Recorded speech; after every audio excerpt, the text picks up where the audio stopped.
My business partner lied about our finances, but I discovered a hidden asset that changed my life forever. I stood frozen outside the conference room, my heart hammering against my ribs. Through the glass walls, I could see Darius gesturing confidently to our investors, his voice carrying through the thin barrier. "The company's finances are in terrible shape," he was saying, shaking his head with fake concern. "Elena's projects have been draining our resources. We need fresh leadership to turn things around." My stomach dropped. Those were my projects he was dismissing, the same ones that had generated over 60% of our revenue this quarter. I pressed my back against the wall, trying to process what I was hearing. This was supposed to be our joint presentation about the company's future. Instead, Darius was painting me as the problem while positioning himself as the solution. The betrayal cut deep, but what hurt most was how easily he lied. I'd spent countless nights perfecting those financial projections, and now he was twisting them to serve his agenda. I took a shaky breath and stepped away from the door. This wasn't over. 6 months earlier, I'd been so excited about our startup. Darius and I had met in business school, bonding over late-night study sessions and shared dreams of building something meaningful. When he proposed we start a consulting firm together, I jumped at the chance. We called it Nexus Solutions, focusing on helping small businesses optimize their operations. I threw myself into the work, developing innovative strategies and building relationships with clients. While Darius handled the flashy presentations and networking events, I was the one crunching numbers and solving real problems.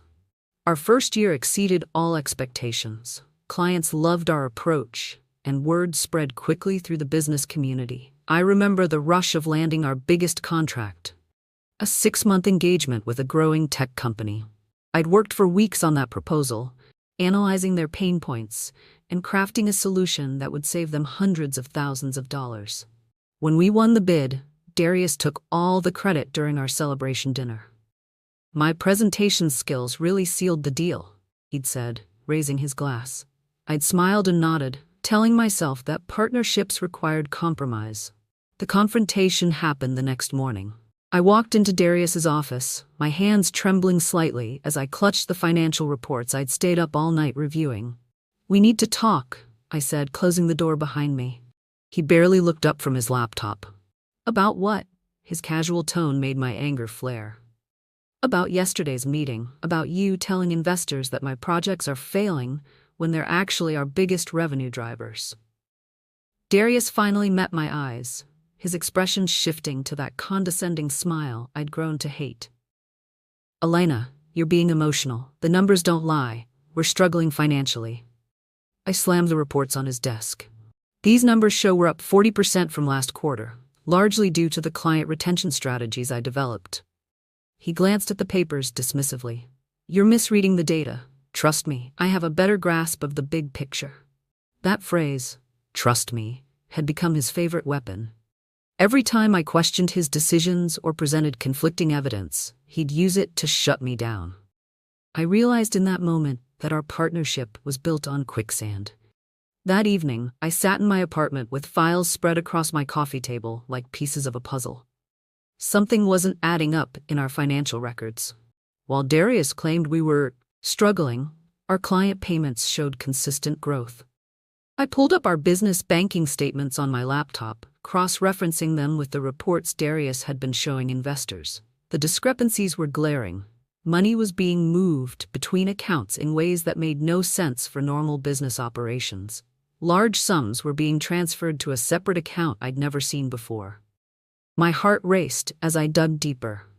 There, buried in a folder marked Miscellaneous Expenses, I found documentation for what appeared to be a shell company. The paperwork was minimal, but it was enough to raise serious red flags. I screenshot everything, my mind spinning with possibilities. Was Darius embezzling funds? Was he planning to push me out and take control of the company? I needed help, but I couldn't trust anyone in our immediate circle. Most of our employees were loyal to Darius. He was charismatic and made sure everyone knew he was the face of the company. The next day, I reached out to Zoe Martinez, a former colleague who'd worked in our finance department before leaving for a better opportunity. We met at a quiet coffee shop across town, away from our usual business district. Zoe had always been sharp with numbers, and more importantly, she'd never bought into Darius's charm offensive. "I'm glad you called," she said after I explained the situation. "I've been waiting for someone to notice what's really going on." Her words sent a chill down my spine. "You knew about this?" Zoe stirred her coffee slowly, choosing her words carefully. "Not specifics, but I had suspicions. When I was handling the books, Darius would sometimes ask me to process payments that seemed unusual. When I asked questions, he'd say it was confidential business development." She leaned forward, lowering her voice. "Elena, I think he's been planning this for months, maybe longer." We spent the next 2 hours going through everything I'd found. Zoe's financial expertise helped me understand the full scope of what appeared to be systematic fund diversion. By the time we left, we had a plan. Over the next week, Zoe and I worked like detectives, piecing together a timeline of Darius's suspicious activities. She helped me access archived financial records through her remaining contacts in the industry. What we discovered was worse than I'd imagined. The shell company wasn't just receiving diverted funds, it was being used to pay for Darius's personal expenses. Luxury car payments, high-end restaurant bills, even what appeared to be a down payment on a vacation home. All funded by money that should have been reinvested in our company or distributed as partner profits. The evidence was damning, but I knew Darius would find a way to explain it away if confronted directly. He was too good at manipulation, too skilled at turning conversations in his favor. We needed to be strategic about how we used this information. Zoe suggested we start by documenting everything officially, creating a paper trail that couldn't be dismissed or destroyed. We spent hours organizing files, creating spreadsheets, and building a comprehensive case. Every transaction was accounted for, every discrepancy highlighted. It was meticulous work, but I felt energized by having a purpose again. The opportunity for confrontation came sooner than expected. Darius called an impromptu meeting with our senior team, claiming he had exciting news about our financial trajectory. I sat across from him in our conference room, Zoe's findings fresh in my mind. As he launched into his presentation about necessary restructuring, I felt my patience snap. "Before we discuss restructuring," I interrupted, "maybe we should address the elephant in the room." Darius's confident smile faltered slightly. "What elephant?" I pulled out a folder containing our evidence. The unauthorized transfers to Meridian Holdings LLC, the company that, coincidentally, seems to pay for your personal expenses. The room fell silent. Other team members looked confused, but I could see fear flash across Darius's face before he recovered his composure. "That's a legitimate business development account," he said smoothly. "I'm surprised you're questioning routine financial operations." But his voice had lost its usual authority. For the first time since I'd known him, Darius looked uncertain. I pressed my advantage. "Then you won't mind explaining these transactions to our investors at next week's board meeting?" His jaw tightened almost imperceptibly. I knew I'd hit a nerve. That night, I couldn't sleep. My mind kept racing with possibilities and contingency plans. I'd thrown down the gauntlet, but I knew Darius wouldn't go down without a fight. He was cornered, which made him dangerous. I spent hours researching our company's legal structure, trying to understand my options and rights as a partner. That's when I discovered something that changed everything. Hidden in our original partnership agreement was a clause I'd forgotten about, a provision that allowed either partner to call for a complete financial audit if they suspected misconduct. The audit would be conducted by an independent firm, and its findings would be binding. It was exactly the weapon I needed. But using it would mean going nuclear. There would be no coming back from that kind of accusation. I thought about all the work I'd put into building Nexus solutions, all the relationships I'd cultivated with clients who trusted us with their businesses. Did I really want to risk destroying everything over my suspicions about Darius? Then I remembered his smug face in that conference room, dismissing my contributions while planning to push me out. I pulled out my laptop and began drafting the formal audit request. The next morning, I walked into our office with a new sense of purpose. I decided to present my findings to our 3 biggest clients before Darius could spin the narrative. These were relationships I'd built personally, companies that valued the specific expertise I brought to their projects. My first stop was TechFlow Industries, the client whose contract I'd won with that detailed proposal months earlier. Their CEO, Sarah Chen, greeted me warmly in her corner office. "Elena, what brings you by?" I took a deep breath. "Sarah, I need to discuss some concerns about Nexus Solutions' future direction." Over the next hour, I carefully explained the situation without going into specifics about the financial irregularities. I focused on my commitment to maintaining the high standards of service they'd come to expect. "Whatever happens with the company structure," I assured her, "your projects will continue to receive the same level of attention and expertise." Sarah listened intently, occasionally asking clarifying questions. When I finished, she leaned back in her chair. "Elena, I have to be honest. We've been concerned about some recent changes in communication from your company. Darius has been pushing for expanded services that don't align with our needs." Her words confirmed my suspicions about his attempts to inflate our revenue projections. Darius's retaliation was swift and vicious. By afternoon, I started receiving concern calls from other team members. Apparently, he'd been having confidential conversations about my recent erratic behavior and concerning performance issues. The whisper campaign was subtle but effective. Colleagues who'd always been friendly suddenly seemed distant. Projects I'd been leading were quietly reassigned to other team members. When I tried to access certain financial files on our shared server, I found my permissions had been revoked. The isolation was psychological warfare, designed to make me question my own judgment and feel powerless. But instead of breaking my resolve, it strengthened it. I realized that Darius had been using these same tactics for months, gradually undermining my authority while positioning himself as the indispensable leader. The difference now was that I could see the pattern clearly. I started documenting every interaction, every changed permission, every subtle slight. If he wanted to play dirty, I'd make sure there was a record of it. That evening, I called Zoe with an update. "He's scared," she said, after hearing about the day's events. "People don't lash out like that unless they feel threatened."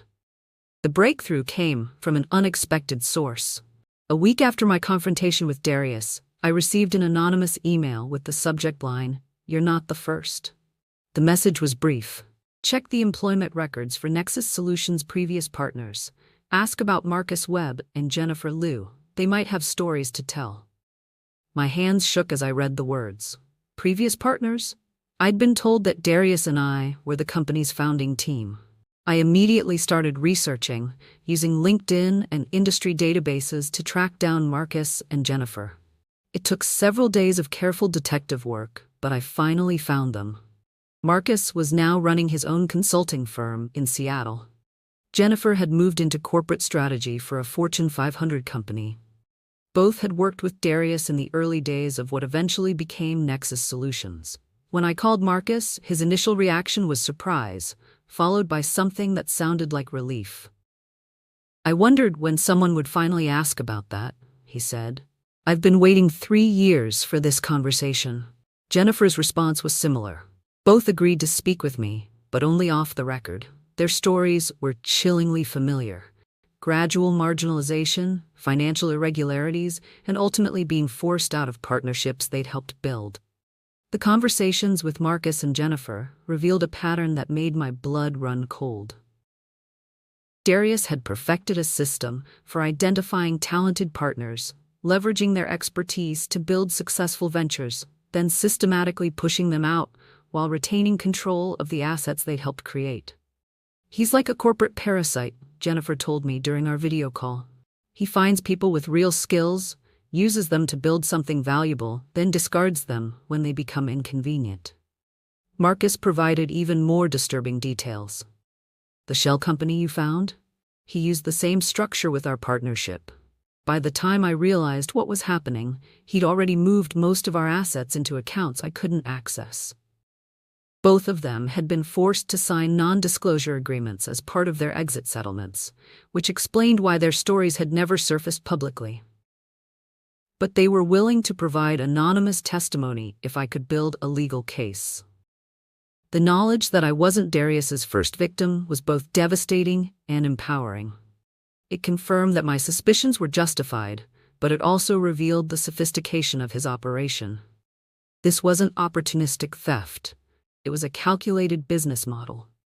Armed with this new information, I began reaching out to current employees who might be willing to support an investigation. I started with people I trusted, colleagues who'd worked closely with me on successful projects. The response was mixed but encouraging. 3 senior consultants agreed to meet with me privately, and their stories revealed additional pieces of the puzzle. Tom Rodriguez, our lead data analyst, had noticed irregularities in how project budgets were being allocated. I kept seeing charges for consulting fees that didn't match any work I was aware of, he told me. Lisa Park, who handled client communications, had been concerned about Darius's recent push to renegotiate existing contracts. He was trying to get clients to pay larger upfront fees, claiming it would improve service quality. But the service specs weren't changing at all. Most importantly, David Kim from our IT department revealed that Darius had recently asked him to create separate data backups that would be stored off-site for security purposes. When David asked for more details about the security protocols, Darius had become evasive and ultimately told him to forget about the request. These conversations helped me understand that Darius was likely planning his exit strategy, preparing to leave with as much value as possible while leaving me to deal with the aftermath. I knew I needed professional help to navigate the legal complexities of what I'd discovered. Through Zoe's network, I was connected with Amanda Foster, an attorney who specialized in partnership disputes and corporate fraud. Amanda listened to my story with the focused attention of someone who'd seen similar cases before. "You have the foundation for a strong case," she said after reviewing my evidence. "But we need to move quickly. If Darius suspects you're building a legal challenge, he might accelerate his timeline for asset extraction." Amanda helped me understand my options. The partnership agreement's audit clause was indeed powerful, but invoking it would trigger a formal investigation that could take months. Meanwhile, Darius could continue moving money and assets beyond our reach. "There's another approach," Amanda suggested. "We could file for a temporary restraining order to freeze company assets while we conduct our own investigation. It's more aggressive, but it would prevent further financial damage." The decision felt overwhelming. Filing legal action would make our conflict public and potentially damage relationships with clients and employees. But allowing Darius to continue his scheme would be even more devastating. That night, I called my parents for the first time in weeks, needing their perspective on the biggest decision of my professional life. The next morning, Darius was waiting in my office when I arrived. His usual confident demeanor had been replaced by something harder, more desperate. "We need to talk," he said, closing the door behind him, "about your recent behavior and its impact on our business relationships." I sat down at my desk, trying to project calm while my heart raced. "What behavior are you referring to?" His smile was cold. "Don't play games, Elena. I know you've been talking to clients, spreading rumors about financial problems. That kind of disloyalty could destroy everything we've built." The irony of him accusing me of disloyalty wasn't lost on me. "I've been doing my job, maintaining client relationships and ensuring project quality. If that threatens you, maybe we should examine why." Darius leaned forward, his voice dropping to a threatening whisper. "Let me be clear about something. You're a junior partner in this company. Your role is to execute the vision I set, not to undermine it with paranoid conspiracy theories." The mask had finally slipped. This was the real Darius, not the charming collaborator I'd thought I knew, but a manipulative predator who saw me as an obstacle to be removed. "I think this conversation is over," I said, standing up. He grabbed my arm as I moved toward the door. "It's over when I say it's over." That physical contact was the line I wouldn't let him cross. I pulled my arm free and looked him directly in the eyes.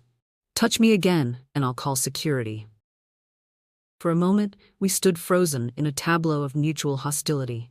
Then Darius stepped back, his expression shifting to mock concern. "Elena, you're clearly under a lot of stress. Maybe you should take some time off to get your head straight." It was a transparent attempt to remove me from the office while he consolidated his position. "I'm not going anywhere," I replied. "In fact, I think it's time our investors heard both sides of the story about our company's direction." That afternoon, I sent a formal email to our 3 main investors requesting a meeting to discuss strategic concerns about Nexus Solutions' future. I copied Darius on the message, making it clear that I was done playing defense. His response came within minutes, a terse reply stating that he would provide context about recent internal challenges during any such meeting. The battle lines were now clearly drawn. We both knew that the upcoming investor meeting would determine who retained control of the company we'd built together. I spent the rest of the day preparing my presentation, knowing that I might only get one chance to make my case. The investor meeting was scheduled for the following Friday, giving me less than a week to prepare the most important presentation of my career. I worked with Amanda to ensure that my accusations were legally sound and supported by solid evidence. Zoe helped me create financial projections showing how much value had been extracted from the company through Darius's schemes. But I knew that facts alone wouldn't be enough. I needed to tell a compelling story that would help investors understand not just what had happened, but why it mattered for the company's future. I practiced my presentation dozens of times, anticipating every possible objection or counter-argument Darius might raise. The key was to remain professional and fact-based, avoiding any appearance of personal vendetta. Meanwhile, I could see Darius working his own angles. He scheduled individual calls with each investor, presumably to frame the narrative in his favor before our group meeting. He also ramped up his charm offensive with employees, hosting impromptu team lunches and promising exciting new opportunities on the horizon. The office atmosphere became increasingly tense as people sensed the underlying conflict without understanding its full scope. Some employees began choosing sides, creating factions that made daily operations increasingly difficult. 2 days before the investor meeting, I made a discovery that changed everything. While reviewing old email archives for additional evidence, I found a thread from 8 months earlier that I'd completely forgotten about. It was correspondence between Darius and a potential acquisition target, a smaller consulting firm that specialized in government contracts. The emails revealed that Darius had been negotiating to purchase their client list and methodologies, planning to integrate them into Nexus Solutions without my knowledge. But that wasn't the shocking part. The shocking part was the funding source for the acquisition. A $2.3 million strategic investment from a private equity firm that I'd never heard of. According to the emails, this deal had been finalized 6 months ago, with the acquired assets being held in a separate subsidiary that I had no knowledge of or control over. This wasn't just embezzlement, it was corporate theft on a massive scale. Darius had essentially created a shadow company using Nexus Solutions' reputation and relationships, then hidden it from me while planning to eventually merge the entities under his sole control. I immediately forwarded the emails to Amanda, who confirmed that this revelation strengthened our case considerably. "This shows clear intent to defraud," she said. "It's not just financial mismanagement, it's deliberate concealment of assets." The night before the investor meeting, I couldn't sleep. I kept running through my presentation, checking and rechecking every slide, every supporting document. At 3 a.m., I gave up on sleep and drove to the office to print additional copies of my materials. The building was empty except for security, creating an eerie atmosphere that matched my mood. As I waited for the printer to finish, I found myself walking through our workspace, looking at the desks and project boards that 2 years of intense collaboration and growth. Despite everything that had happened, I felt a deep sadness about the destruction of what we'd built together. In the early days, Darius and I had genuinely worked well as a team. His vision and my execution had created something valuable and meaningful. But somewhere along the way, his ambition had turned toxic, transforming partnership into predation. I thought about the employees who would be affected by whatever happened in tomorrow's meeting. Many of them had taken risks to join our startup, believing in our mission and trusting in our leadership.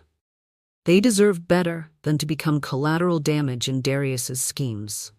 By the time I left the office, I had resolved to fight not just for my own interests, but for the integrity of what we'd originally set out to create. The investor meeting took place in the conference room of our law firm, a neutral location that Amanda had suggested to avoid any perception of home field advantage. Our three main investors, Robert Chen from Meridian Capital, Sarah Williams from Tech Venture Partners, and David Park from Innovation Fund, sat around a polished mahogany table with expressions of professional concern. Darius arrived first, looking confident in an expensive suit I'd never seen before. He greeted each investor warmly, making small talk about their families and recent business successes. When I entered with Amanda, the atmosphere shifted perceptibly. Darius's smile became strained, and the investors straightened in their chairs. "Thank you all for making time for this important discussion," Robert began. "We understand there are some concerns about Nexus Solutions' direction that need to be addressed." Darius immediately jumped in. "Before we begin, I want to assure everyone that what we're dealing with is a personnel issue that's being blown out of proportion. Elena has been under significant stress lately, and I'm concerned that it's affecting her judgment." It was a masterful opening move, positioning me as unstable while portraying himself as the concerned leader trying to protect the company. But I was ready for this approach. I opened my presentation with a simple statement: "I'm here to discuss facts, not personalities." Then I methodically walked through the evidence I'd compiled, starting with the unauthorized transfers and building toward the revelation about the hidden subsidiary. I watched the investors' faces carefully as I presented each piece of the puzzle. Robert's expression grew increasingly grave. Sarah began taking detailed notes. David asked several pointed questions about the timeline and documentation. Darius tried to interrupt several times, but Amanda politely reminded him that he would have an opportunity to respond after my presentation was complete. When I reached the section about the secret acquisition, the room fell silent. This subsidiary, which controls $2.3 million in assets and an entire portfolio of government contracts, was created without my knowledge or consent, I explained. According to our partnership agreement, all major business decisions require mutual approval. This transaction violates both our legal agreement and the trust our investors placed in us. I concluded by presenting my proposal for moving forward: an immediate independent audit of all company finances, the appointment of a neutral interim manager, and a restructuring of leadership to ensure proper oversight. Nexus Solutions can survive this crisis, I said, but only if we commit to transparency and accountability. Darius's response was everything I'd expected and worse. He began by questioning the authenticity of my evidence, suggesting that I'd manipulated financial records to support false accusations. Elena has been struggling with the demands of partnership, he told the investors. Rather than acknowledge her limitations, she's chosen to create a conspiracy theory that paints me as the villain. He then launched into a detailed explanation of the subsidiary, claiming it was a legitimate business development initiative that he'd planned to reveal once it was fully operational. I was protecting the company from unnecessary risk, he said. If the acquisition had failed, there would have been no impact on our core operations. But as he spoke, I could see the investors becoming increasingly skeptical. His explanations were too convenient, too polished. When Sarah asked why he hadn't mentioned the subsidiary in previous board reports, he claimed it was to avoid premature speculation. When David questioned the funding source, Darius became evasive, saying the details were commercially sensitive. The more he talked, the deeper he dug himself into a hole of contradictions and half-truths. Finally, Robert cut him off. "Darius, we need to see documentation for everything you've described. Full financial records, legal agreements, and a complete accounting of how investor funds have been used." The aftermath of the meeting was swift and decisive. Within 48 hours, the investors had voted to suspend Darius from all operational duties, pending a complete forensic audit. A temporary management team was appointed, led by an experienced consultant who specialized in corporate turnarounds. Darius fought the decision, threatening legal action and claiming the investors were exceeding their authority. But his threats rang hollow when Amanda presented additional evidence that had emerged during our preparation. bank records showing personal expenditures that clearly violated his fiduciary duties. The forensic audit, conducted by one of the city's top accounting firms, took 3 weeks to complete. Their findings exceeded even my worst suspicions. Over the course of 18 months, Darius had diverted nearly $800,000 in company funds for personal use. The hidden subsidiary was real, but it was structured to funnel profits away from Nexus Solutions and into accounts he controlled exclusively. Most damaging of all, they discovered that he'd been negotiating to sell the entire company to a competitor, planning to pocket the proceeds while leaving me and our employees with nothing. When the audit results were presented to the board, Darius's remaining defenders finally abandoned him.